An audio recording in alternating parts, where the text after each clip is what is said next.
The grey steel of the landing ramp slammed down into the surf, and at once the morning disintegrated into a wall of noise.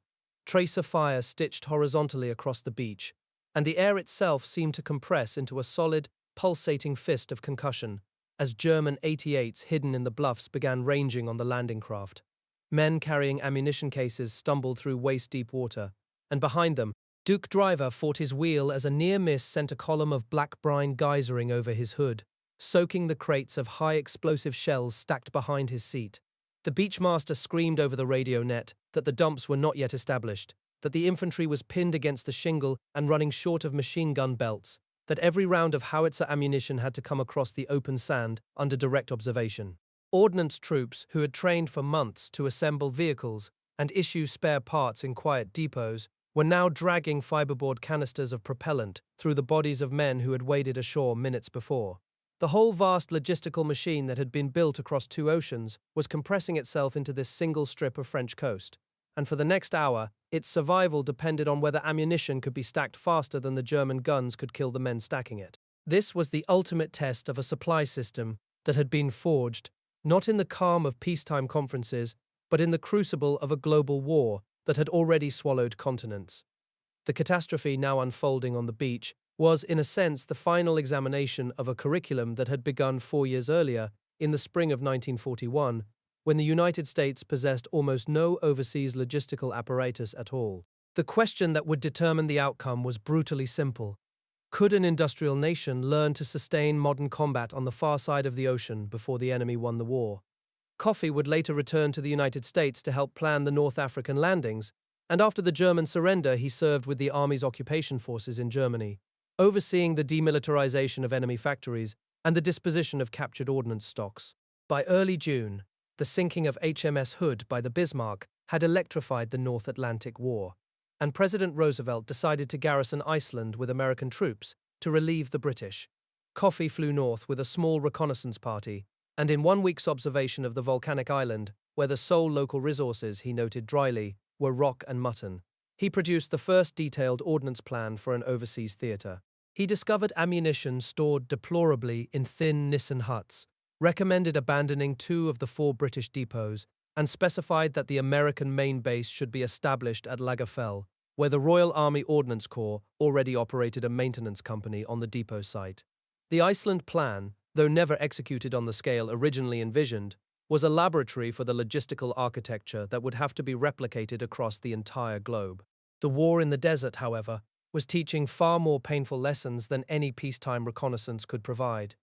In February 1942, Captain George B. Jarrett arrived in Cairo to serve as the one-man technical section of the military North African mission, and immediately began the work that would make him one of the most consequential ordnance officers of the war. Jarrett, who had been trained as an ammunition advisor, understood that the proving ground was not Aberdeen, but the wreckage-strewn battlefield of Sidi Rezegh, where Rommel's Afrika Korps had annihilated British armor, with a weapon that the Allies had no answer for, the multi-purpose German 88mm gun.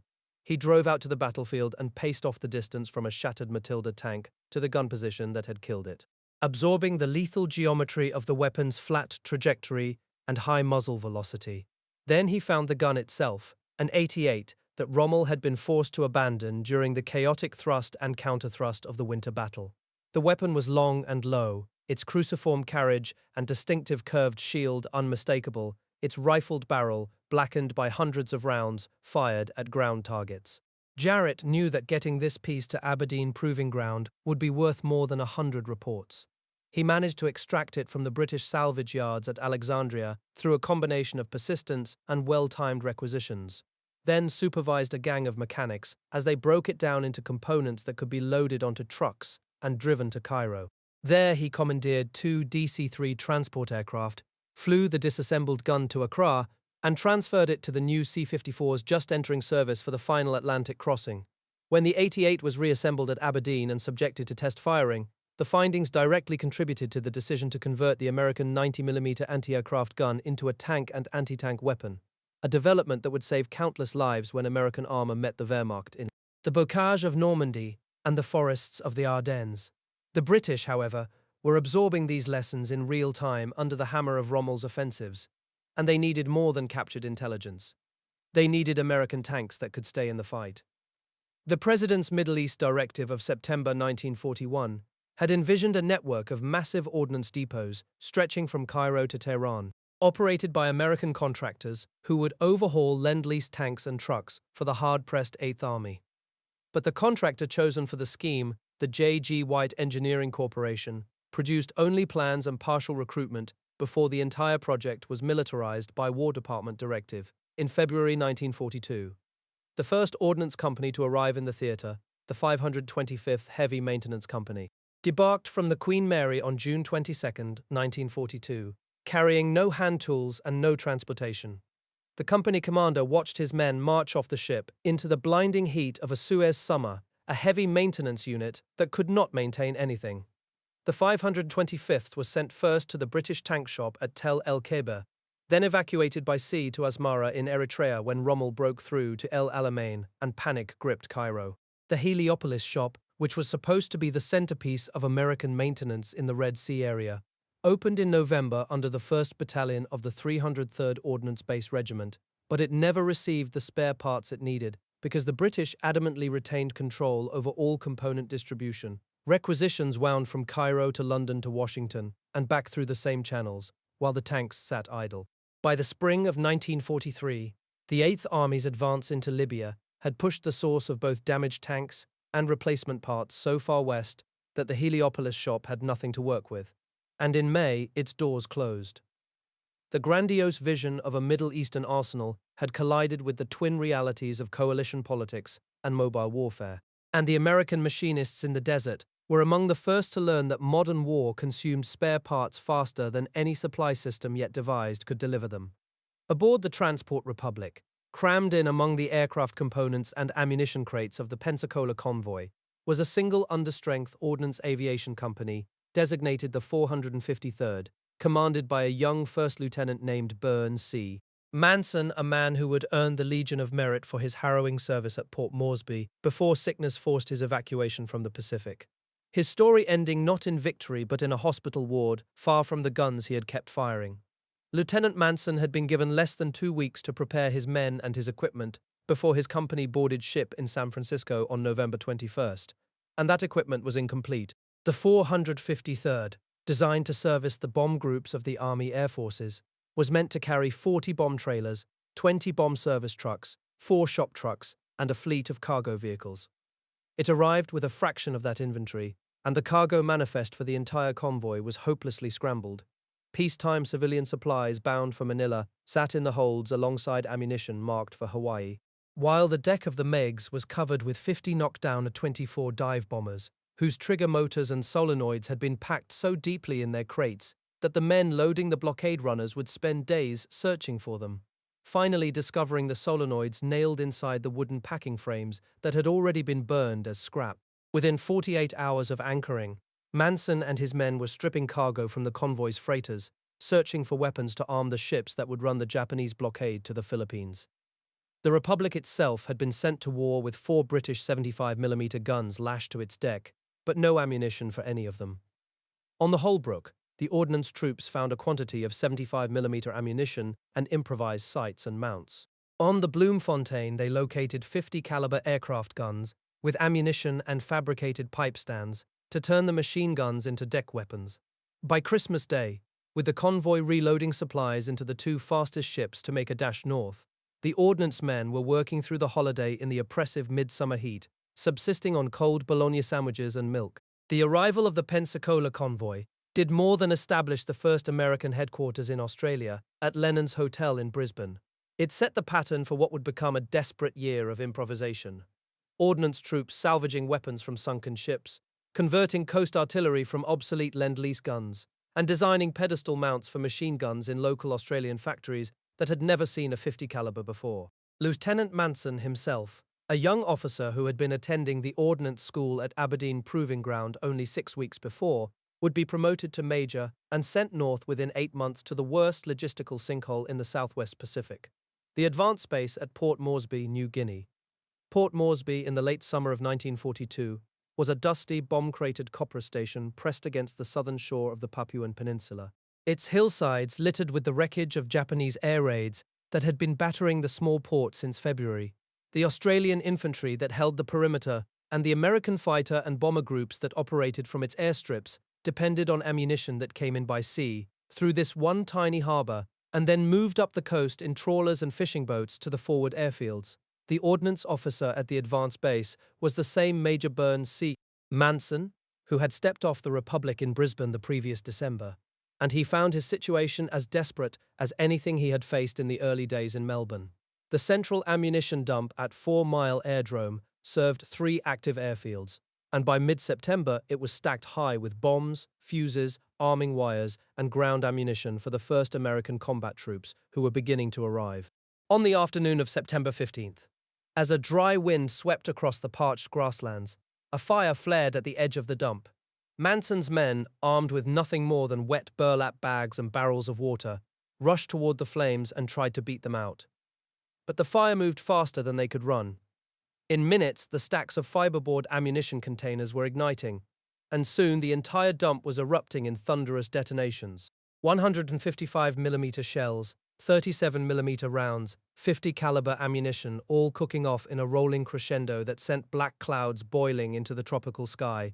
More than a score of ordnance men, their faces blackened with smoke, stumbled through the explosions and the heat, hauling ammunition cases away from the flames until the sheer intensity of the detonations drove them back. The loss was staggering, and its timing could not have been worse. That very day, the men remembered, the first elements of Major General Edwin F. Harding's 32nd Infantry Division had arrived by air, their fatigues still wet from the green jungle dye applied in Brisbane the night before. The ground ammunition that the infantry would need, especially the 105mm howitzer rounds, that were the only weapon capable of cracking Japanese coconut log bunkers, had been consumed in the inferno at 4 Mile Airdrome. This single fire revealed the catastrophic fragility of the supply chain in the Southwest Pacific. A theater operating at the end of a 10,000-mile maritime pipeline could not absorb the loss of a single ammunition dump without immediate and crippling consequences. The 32nd Division, as it prepared to move over the Owen Stanley Range to attack the Japanese beachhead at Buna, would have to fight with what ammunition it could carry on its back or on the backs of Papuan carriers, supplemented by sporadic and inaccurate airdrops that scattered fragile mortar rounds and rifle ammunition across miles of dense jungle. The next disaster struck not on land, but on the shallow reef-strewn waters north of Cape Sudeste. By mid-November, the American forces had been flown over the Owen Stanley Range and landed at Wanijala on the northern coast, and their supplies were moving northeast along the shore in the only vessels that could navigate the uncharted coral reefs. Ragtag flotilla of converted trawlers, schooners, ketches, and one captured Japanese barge, all operated by the small ships section of USASOS.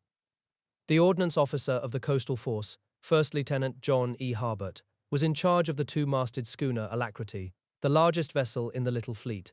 He would survive the war and continue his service in ordnance, his heroism at Cape Sudeste earning him the Distinguished Service Cross. On the afternoon of November 16th, 4 small ships departed the supply dump at Mbogo, heading for the assault staging area at Hariko, the Alacrity in the lead, followed by the trawler Minamura, then the barge with 225-pounder guns and their Australian crews, and finally the trawler Bonwin bringing up the rear. The Alacrity was towing a steel ammunition barge and carried 100 tons of reserve ammunition for the 128th Infantry's 2 assault battalions plus the men and equipment of a portable hospital and a reconnaissance platoon. At approximately 1830, the schooner had just rounded Cape Sudeste, less than a mile south of its destination, when the crew spotted a formation of 17 Japanese Zeros flying very high and turning south. The Zeros banked, descended, and came in low over the water in waves of 3, strafing and bombing with incendiary ammunition. One Australian gunner on the barge later described the tracer fire as a bright-coloured rain of death. The Bonwin sank first, then the barge. The Minamura, with a Papuan native in the bow who dove overboard at the first burst of machine gun fire, ran aground on a reef and became a sitting duck. The Alacrity, hit repeatedly, burned from bow to stern. Colonel Lawrence A. McKenney, the 32nd Division's quartermaster, who was aboard the Bonwin, was killed. 23 other men were killed or drowned, and about 100 were wounded. The only cargo saved was the ammunition on the steel barge being towed by the Alacrity, and it was saved solely because Lieutenant Harbert remained aboard that barge under continuous fire, throwing overboard the flaming fragments that fell from the burning schooner and extinguishing the fires that started on his own deck. His calm presence steadied the men who had taken cover, and his courage inspired them to pull the barge ashore. For his extraordinary heroism, Harbert would be awarded the Distinguished Service Cross. But the loss of the trawlers and of the ammunition they carried forced General MacNider's offensive to be postponed, and the disruption of the small ship operation compelled the infantry to rely on what supplies could be airdropped or carried on the backs of exhausted native porters. The attack on Buna began on the rainy morning of November 19th, and it immediately stalled before the most formidable defensive works the Americans had yet encountered in the Pacific War. The Japanese Special Naval Landing Forces were entrenched, not in simple foxholes, but in heavily constructed bunkers made of foot-wide coconut logs, layered and lashed together, impervious to rifle fire, machine gun fire, and grenades. The American infantry had no tanks. The first light Stuarts would arrive at Hariko only in mid-December, and their artillery support consisted of 7 Australian weapons, 3 3.7-inch pack howitzers, and 4 125-pounder guns, which lacked the weight of shell to destroy the massive timber bunkers. Then, on the 13th of November, a decision was made that would become legendary among the artillerymen of the 32nd Division. A single 105mm howitzer from Battery A of the 129th Field Artillery was broken down, loaded with its crew, its tractor, and 100 rounds of ammunition into 3 DC-3 transport planes at Brisbane and flown to Port Moresby. On the 26th, with General Harding's Thanksgiving Day offensive in danger of collapse, the howitzer was flown again to the new airstrip at Dobadura, just behind the Buna front. The crew registered their piece under the code name Doosty and began firing. When the heavy, high-explosive shell, fitted with a delay fuse, detonated inside a Japanese bunker, the enemy position disintegrated. The gun was, in the words of the division artillery officer, a superb weapon, durable, accurate, and with great firepower, far better than anything the Japanese could bring against the Americans. Within a week, Doosty had expended all of its ammunition, and no adequate resupply was available. The remaining 3 105mm howitzers of Battery A, flown into New Guinea by late November, were held at Port Moresby for lack of transport and shells. The official explanation was that advanced New Guinea force, under an Australian commander, had given priority to 25-pounder ammunition. But the underlying reason was brutally simple. The chain of cargo aircraft, trawlers, and native carriers could not move enough heavy artillery shells across the Owen Stanley Range to sustain a single gun, let alone a battery. Doosty fell silent on the day it was most desperately needed, and the infantry, their rifle barrels pitted with rust, and their machine guns jammed with mud, went back to attacking the bunkers with nothing but grenades and rifle fire. The fall of Buna on January 3rd, and the end of organized Japanese resistance in Papua, 3 weeks later cost the Americans 3,000 battle casualties, and many times that number felled by malaria, dengue fever, and dysentery. From the wreckage of the battlefield, the ordnance mechanics of the forward maintenance detachments salvaged 90% of the equipment that could be reclaimed, working in oppressive heat under sporadic enemy fire, cannibalizing damaged weapons because no spare parts existed, and cleaning rusted rifle actions with candles and graphite pencils because the air shipments of gun oil and patches had been delayed by weather. Before the campaign, few American planners had imagined that a war in the jungle would be a war of motors and massive artillery barrages. The ordnance men who walked off the line at Buna knew differently. They had learned in the mud and the swarm of the green hell that motorized maintenance was now the dominant arm of field service, and that no infantry, however brave, could crack a fortified position without the heavy howitzer that had been flown forward at the last possible hour. But the hard-won insights of Papua and the Western Desert were already reshaping planning tables thousands of miles away. In the first months of 1942, while American troops were digging into the mud of Northern Ireland, and small ships were still threading the reef-strewn waters off New Guinea, the War Department activated a new Services of Supply organization in London and dispatched Colonel Everett S. Hughes to command its Ordnance Section.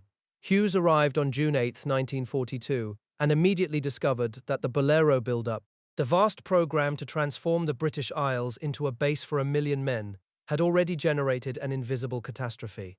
The Army's new twin-unit pack system, adopted to save 66% of cargo space by packing 2 2.5-ton trucks across 5 separate crates of chassis, cabs, and axles, had been launched without a single manifest that identified which cargo box belonged to which vehicle or which ship carried the matching components.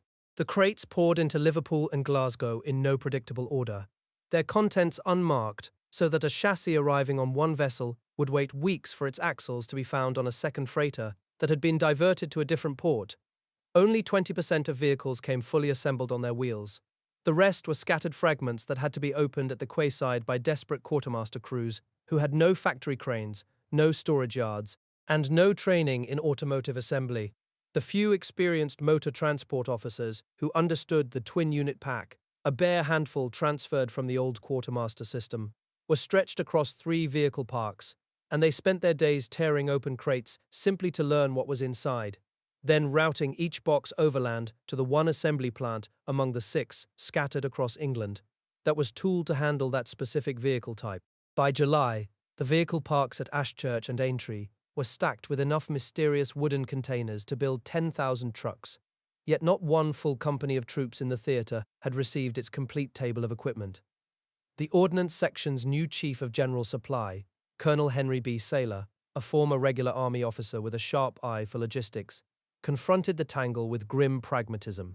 Saylor knew that the only way to break the logjam was to push the British-operated Tyler assembly plants to their absolute limit, while simultaneously training American troops in the arcane art of matching unmarked crates. But the SOS depot companies that had been requisitioned for the Bolero build-up were still crossing the Atlantic, and the British civilian plants, competent as they were, had never handled the American twin-unit pack's idiosyncrasies. Throughout August and September, as the first great torch convoys began to load in the Clyde and Mersey estuaries, the ordnance officers at Ashchurch and Tidworth worked 18-hour shifts, prying open crates, reading factory stamps, and piecing together complete vehicles with a grim urgency that was interrupted only when an axle or a cab proved to be missing entirely, and the search had to begin again at another depot 50 miles away. Saylor would remain the chief ordnance officer of the European theatre through the entire campaign, his logistical framework underpinning the vast supply effort that carried American armor from the Normandy beaches to the heart of Germany. 7 months later, on the evening of November 7, 1942, the Centre Task Force assault convoy passed through the Strait of Gibraltar and split into its 3 landing groups off the coast of Oran. Aboard the transport Orbiter, a compact, square-jawed officer named Colonel Urban Niblo, the ordnance officer of 2nd Corps, reviewed the final details of an organization he had improvised in the frantic weeks before sailing. The Provisional Ordnance Group, Niblo, had fused 5 separate battalions of maintenance and ammunition companies, nearly 5,000 men, into a flexible mobile support force that could throw a heavy battalion of tank recovery and depot troops wherever the Corps needed it, while keeping 2 lighter automotive and armament battalions close behind the infantry. The group had no table of organization from Washington. Fredendall had authorized it on the spot because Niblo had convinced him that the old manual's arrangement, a single Corps maintenance battalion waiting for support from a distant base section, would collapse on a hostile shore. When the assault waves of the 1st Infantry Division waded ashore at Argeau before dawn on November 8th, they encountered disorganized fire and patchy resistance, but the real test for ordnance began the moment the tank-laden Maracaibo transports grounded on the sand and lowered their bow ramps. Niblo's 1st Battalion had already established a drive-away motor service directly on the beach. Mechanics swarmed over the twin-unit pack crates that had come across in the cargo ships, opened them under shell fire, and began assembling 2.5-ton trucks and jeeps on steel matting laid over the wet sand. The sealing compounds that ordnance engineers at Ashchurch had adapted from a British invention, a compound that could waterproof engines and electrical systems while vehicles were towed through 3 feet of salt water, had held perfectly. The tanks and trucks that splashed onto the beach were quickly de-waterproofed by their crews, stripped of the exhaust stacks that had kept the engines dry, and driven inland without a single mechanical failure from water ingestion. By noon, the drive-away teams had evolved a rhythm that seemed almost industrial. A completed truck was loaded with cannon ammunition and spare rifle barrels taken from the very same ship, then handed over to a waiting infantry driver who steered it directly into the column advancing on Oran. The French trucks that Artemonov had bought with silver on the first day, alcohol-burning Renaults and charcoal-powered Citroëns, supplemented the fleet. But the real proof came when the first platoon of Sherman tanks, processed by the 31st Heavy Maintenance Company at Oran's Nouvelle Halle Market Hall, rolled past the city's palm-lined boulevards with fresh tracks and full ammunition racks. The amphibious assault had been sustained by a mobile assembly line that had never before been attempted, and it had worked. The group battalion concept and the improvised drive-away service had validated a principle that would be repeated on every beachhead from Sicily to Normandy. Ordnance could not wait behind the assault. It had to touch the surf, assemble the tools in the very noise of the landing, and pour weaponized vehicles directly into the hands of the infantry. By the end of January 1943, the American position in central Tunisia had collapsed into a desperate defensive scramble. German General von Arnim's forces seized the Faid Pass in the eastern dorsal on January 30th, and Field Marshal Rommel's Afrika Korps tanks began crossing the Tunisian frontier from Tripolitania, the U.S. Second Corps, still operating as an independent reinforced force under British First Army, was spread dangerously thin along a front stretching more than 300 miles from the pine woods of Tebessa south to the oasis of Gafsa. Colonel Urban Niblo, the Second Corps ordnance officer, surveyed his motor pool and saw an impending catastrophe. Of the roughly 6,000 trucks shuttling ammunition, fuel, and food across the barren Algerian-Tunisian border, 95% required immediate mechanical attention. The long hauls over corkscrew mountain roads and across rocky plains had consumed engines, transmissions, and brake systems faster than any planner in Washington had predicted. But the real failure lay not in the vehicles, but in a fatal flaw embedded in the theater's automatic supply logic. Spare parts arrived from the United States in standardized boxed lots, each theoretically containing enough components to sustain 100 vehicles for an entire year. In the grinding reality of North Africa, the lots held ample quantities of slow-moving assemblies while providing almost no fast-moving essentials, no spark plugs, no carburetor gaskets, no sets of engine bearings. By early February, Niblo saw the inevitable. Unless drastic action was taken, the entire motor pool would be deadlined within 3 weeks. On February 16th, he sent a blunt warning to Allied Force headquarters, laying out the arithmetic of destruction in unsparing detail. The crisis Niblo foresaw erupted with savage force on February 14th, when Rommel's panzers struck Kasserine Pass in the western dorsal. American infantry and the armored units of the 1st Armored Division reeled backward in confusion, abandoning Gafsa and Spatler as German dive bombers hammered the retreating columns. Ordnance troops, who by doctrine were never supposed to be rearguard combatants, found themselves the last Americans on the road out of several shattered towns. At Spatler, 2 ordnance officers, their faces lit by the orange glare of burning fuel drums, fired the ammunition dump to prevent its capture, then drove west through a blackout obscured by rain and dust. Maintenance detachments operating heavy wreckers towed damaged tanks out of road ditches, their drivers navigating by feel and by the brief flashes of German flares. The 53rd Ammunition Company, its ranks already depleted by the requirement to man multiple supply points along the front, handled an average of 40 tons of shells per man during a single 48-hour fire mission. Behind the crumbling front, the 188th Ordnance Battalion wrestled with a maintenance crisis that exceeded every doctrine. Its heavy shop trucks, parked in open fields near Buchebka, lacked both lightproof tents and enough stock to perform authorized repairs. The mechanics, undeterred, began executing 4th echelon engine overhauls under camouflage nets, using bearings cannibalized from burnt-out wrecks recovered from the battlefield. 3,485th Ordnance Medium Automotive Maintenance Company, its parts bins nearly empty, kept vehicles operational by stripping every repairable hulk that Peterson's tow crews dragged into the shop area. By early March, when the immediate crisis subsided, the makeshift maintenance system had kept enough trucks and tanks functional to allow the Second Corps to regroup. But the price was a mountain of cannibalized carcasses and a fundamental lesson about the impossibility of separating battlefield recovery from forward repair. The command change that transformed the Ordnance Service came on the heels of Kasserine. On February 17th, Niblo was relieved and transferred to 5th Army. His replacement, Lieutenant Colonel John B. Medaris, stepped into a command that was still fighting to understand its own role in a campaign that had shattered every pre-war assumption about mobile logistics. Medaris, a restless and aggressive officer, immediately recognized that the battlefields of central Tunisia had become a vast salvage yard, and that the army possessed no dedicated unit to harvest it. He created one. Stripping maintenance companies of their heaviest wreckers, tank transporters, and most experienced riggers, he assembled a provisional ordnance collecting company, a mobile force designed to enter the forward area while shells were still falling, and recover every piece of American and enemy material before it could be abandoned, cannibalized by passing infantry or captured by counterattacking Germans.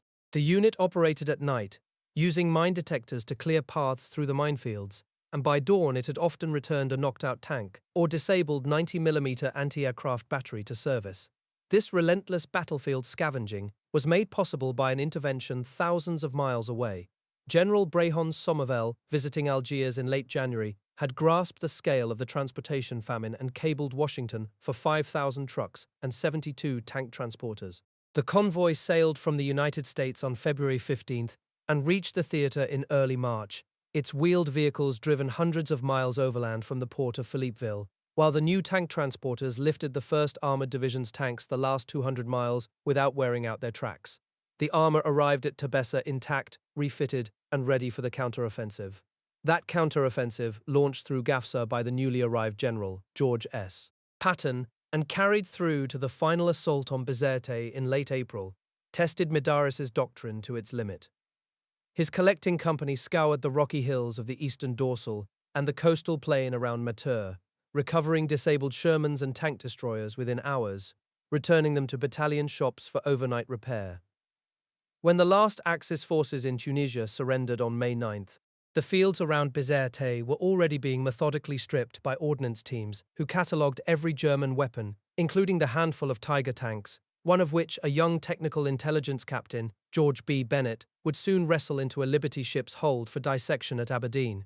The Tunisian ordeal had ended, but it had forged a new template for the long road north into Sicily and Italy. The first test came on an island of stone terraces and olive groves that rose abruptly from a cobalt sea. Before dawn on July 10th, the 5th Army assault waves pushed through the surf at Gela and Skogliti, their waterproofed trucks grinding up sand ramps while enemy tracers arced from the limestone bluffs. The new Dukus, those awkward six-wheeled amphibians that had seemed an engineering gamble months earlier, bobbed through a rising swell that threatened to swamp their exhausts. An Ordnance Beach Party pressed forward and began stripping waterproofing compound from Jeep engines with quick, practiced motions learned in the bitter North African surf. The chaos was brief but instructive. Rough seas tore several LSTs away from their landing zones, marooning a battery of towed 105mm howitzers aboard a disabled vessel for nearly 12 hours. On the sand, a provisional maintenance detachment discovered that salt spray had already begun to corrode unprotected ignition wires on a dozen cargo trucks, and they worked through the morning disassembling distributors in the open. By sunset, the drive-away teams were loading cannon ammunition and spare barrels onto vehicles that rolled directly forward to the infantry regiments pushing inland, a rhythm that compressed the months of depot build-up in England into a single violent day. The short campaign validated what had been learned at Oran. Within a week, ordnance depots in Licata and Porto Empedicle were issuing ammunition on demand. The basic load resupply system now second nature to core ammunition trains. A tank retriever company hauled disabled Shermans from the narrow roads near Troina using the same night recovery techniques pioneered in Tunisia. The island fell in 38 days, and the ordnance officers who packed their shop trucks for the return to North Africa understood that they had just tested the blueprint that would one day cross the English Channel. 6 months later, on a chill January morning in 1944, the same 5th Army Ordnance Service slammed ashore at a coastal fishing village called Anzio, and there the calculus of support changed violently. The beachhead was supposed to outflank the Gustav Line, but within 48 hours German heavy artillery had sealed it into a perimeter only 15 miles deep.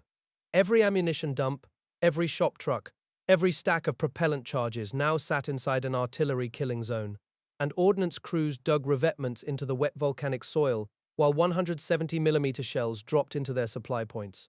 The gun that terrorized the beachhead was a Colossus mounted on a railway carriage, hidden in a tunnel near Cisterna, emerging only to fire and vanish.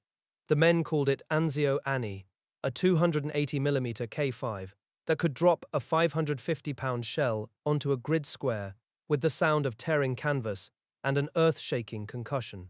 Ordnance officers learned to distinguish its firing signature from the lesser 170s by the interval between muzzle flash and impact, and they learned that no above-ground storage was safe within 8 miles of the front. Under that continuous bombardment, the ammunition companies improvised. They dispersed artillery shells into ruined farmhouses, stacking high-explosive rounds in cellars and stables, where stone walls offered fragment protection. When a dump was hit, the crews dug out propellant canisters with their bare hands, separating unburned charges from the smoldering wreckage before sympathetic detonations could spread. The landing craft that had brought them ashore now ran nightly shuttle runs directly from floating supply ships offshore, delivering shells already loaded on WWIIs that would race for the forward ammunition supply points before dawn revealed their wakes to German observation posts. The Anzio stalemate, combined with the earlier bloodbath at Cassino, forced a hard reckoning on ordnance planners, who had once believed that medium-field artillery would decide every European battle. The Italian mountains were consuming ammunition at rates that exceeded every calculation. A single-core artillery barrage could burn through 300 tons of 155mm shells in an afternoon, and the heavy German fortifications required guns that could punch deeper than any howitzer yet deployed. From the communication zone came a stream of urgent cables demanding what the pre-war doctrine had dismissed as unnecessary super-heavy artillery with the power to collapse concrete bunkers and cave systems. The answer, accelerated through the production lines in the United States and rushed to the theater by sea, arrived on tank transporters in the spring of 1944. The 240mm howitzer, a massive breech-loading cannon that required a tracked carriage, nearly 40 feet long, could deliver a 360-pound shell against reinforced positions that had shrugged off smaller calibers. Alongside it came the 8-inch gun, a weapon originally designed for coastal defense, now pressed into service to reach depths behind enemy lines that field artillery had never touched. Ordnance crews manhandled these giants into position near the Cassino front and fed them ammunition that had been hauled over Italian roads that were themselves under constant shelling. When the Fifth Army finally broke through the Gustav Line and rolled into Rome on June 4th, the heavy artillery battalions had fired more ammunition in a single month than the entire pre-war stockpile held for all calibers combined. Colonel Urban Niblo, now the Fifth Army Ordnance Officer, surveyed the columns of trucks winding through the Porta San Giovanni and understood that the Italian campaign had permanently transformed the American conception of firepower. The quartermasters of Washington, working from a doctrinal manual written for a mobile battlefield, had never imagined that siege warfare could consume this much steel and explosive, but ordnance had just proven that it could scale its supply machine to match any demand the combat commanders could articulate. The steel ramp dropped, and Lieutenant Colonel John B. Medaris saw the pale morning light collapse into a wall of sound. On Omaha Beach, German shellfire from the bluffs was walking methodically across the damp sand, and the first waves of ammunition dump operations, the men who were supposed to be stacking fiberboard canisters behind a low dune, were shattered before they could drive a single stake. A beachmaster was screaming over the radio net that infantry were pinned and dumps were not established, his voice cracking as an 88mm round detonated 50 yards from his position. The chaos on the beach was absolute, but the improvisation was immediate. Ordnance troops, moving low and fast, began stacking high-explosive artillery shells behind a captured German beach obstacle, a twisted steel tetrahedron that offered the only cover within 100 yards. Amphibious Ducos, their hulls battered by the rough surf, shuttled continuously from colliers anchored offshore, their decks piled with ammunition crates that sweating crews heaved onto the wet sand. Medaris, who had insisted since Tunisia that an ordnance officer must operate from the very front, had taught his men to abandon the textbook and build their dumps out of whatever the battlefield provided. By nightfall on June 6th, the beach dumps were operational, and within 5 days they were issuing 200 tons of artillery ammunition per division per day, exceeding the planned rate of supply by 40%.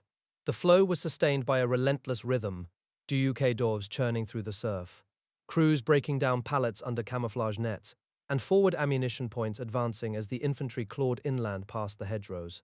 Medaris, now Chief Ordnance Officer of First Army, had fused the lessons of North Africa with the industrial scale of the European theatre, proving that an amphibious assault could be sustained from the moment the first ramp dropped.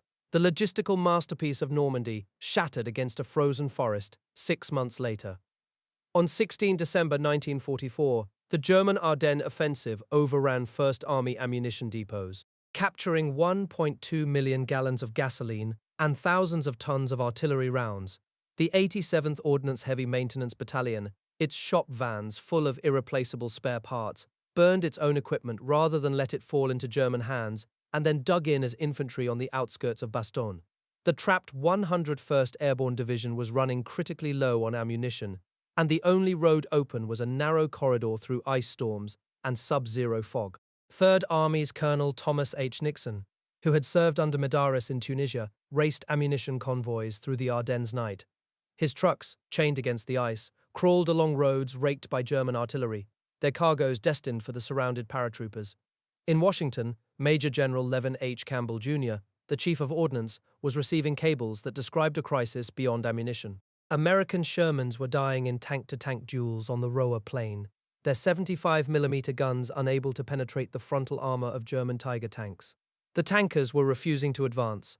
The Sherman, which had carried American armor from North Africa to the Rhine, was outmatched, and the resulting crisis of confidence threatened the entire offensive. Campbell authorized a desperate measure, the Zebra Mission, and dispatched Brigadier General Gladion M. Barnes, his Chief of Research and Development, to Europe. With the first 20 pre-production T-26E3 Pershing tanks, Barnes flew the Atlantic in mid-February 1945, the unmarked aircraft carrying him through bitter weather to a proving ground near Paris, where a captured German Tiger waited with its engine idling. Barnes personally demonstrated the Pershing's 90mm gun and ordnance piece derived from the anti-aircraft weapon that had been refined after Captain Jarrett's captured 88mm gun arrived at Aberdeen in 1942. At a range of 1,000 yards, the Pershing's armor-piercing round punched cleanly through the Tiger's frontal plate. The demonstration ended the crisis of confidence that same afternoon, and the 20 Pershings were rushed to the Ardennes for their first combat trials in February 1945. Medaris, who had urged heavier armor since Tunisia, watched the tanks roll east and knew that the final link in the chain of lessons, from the Western Desert to Kasserine to the Roa, had been forged. Half a world away, the culminating test unfolded on an island of volcanic ridges and coral shelves. On 1 April 1945, 10th Army's Ordnance Officer, Colonel Robert W. Daniels, stood on the deck of a command ship as the invasion of Okinawa began. Daniels, who had spent the war's middle years as the Army Ground Forces Ordnance Officer in Washington, knew the island from intelligence reports. The Japanese had honeycombed the southern ridges with caves, bunkers, and tunnel complexes that were impervious to naval gunfire and airburst artillery, each entrance shielded by a deep limestone overhang. The pre-invasion bombardment, the heaviest of the Pacific War, had barely scratched the shorey defensive line. The 155mm howitzers and 8-inch guns that had been rushed to Italy for the Casino campaign now arrived on Okinawa in staggering quantities, but their shells, fused to burst in the air or on impact with soft ground, simply detonated harmlessly above the cave mouths.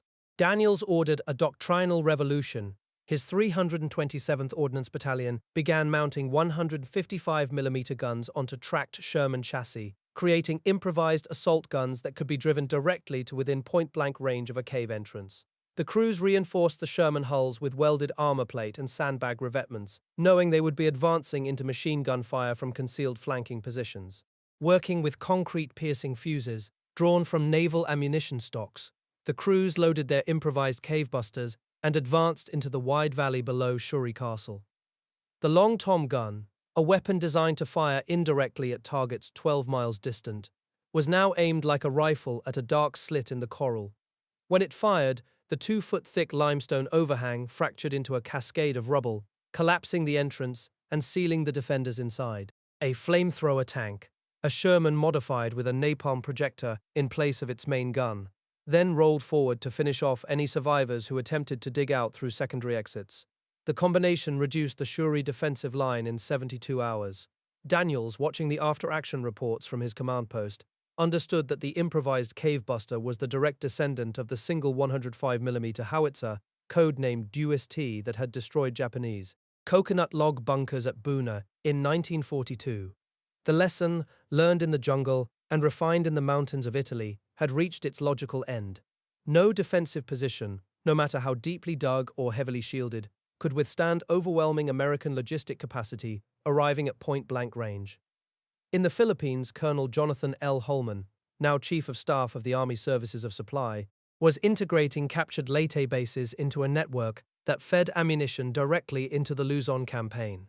The Ordnance Navy he had pioneered, 127 converted barges carrying complete spare parts stocks, mobile machine shops and ammunition depots, had finally fulfilled the vision of the floating workshop first improvised on a trawler off Papua. By the time the last German forces surrendered in May 1945, American ordnance had delivered a unified doctrine of overwhelming firepower across two hemispheres, sustaining breakthrough offensives across continents while simultaneously supporting amphibious assaults on the most fortified islands on Earth.